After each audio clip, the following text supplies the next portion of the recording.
वैष्णवी हगवणे आत्महत्या प्रकरणामध्ये निलेश चव्हाण याचं नाव वारंवार समोर येत आहे। हा नेमका आहे तरी कोण आणि त्याचे घाणेरडे कारनामे नेमके काय आहेत पाहूयात। या निलेश चव्हाणचे हगवणे कुटुंबासोबत घरचे संबंध होते।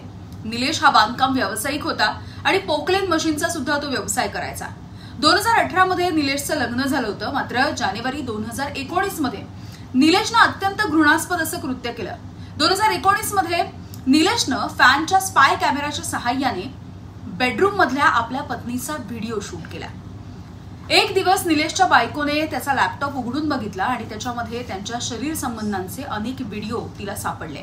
केवळ त्यांचे व्हिडिओ नाही तर अशा अनेक मुलींसोबतचे व्हिडिओ त्याच्या लॅपटॉपमध्ये त्याच्या पत्नीला सापडले। या लॅपटॉप मधले व्हिडिओ बघितल्याच्या नंतर त्याच्या पत्नीने त्याला जाब विचारला, मात्र घरामधल्या चाकूने त्याने तिला धमकावलं आणि तिचा गळा सुद्धा दाबला।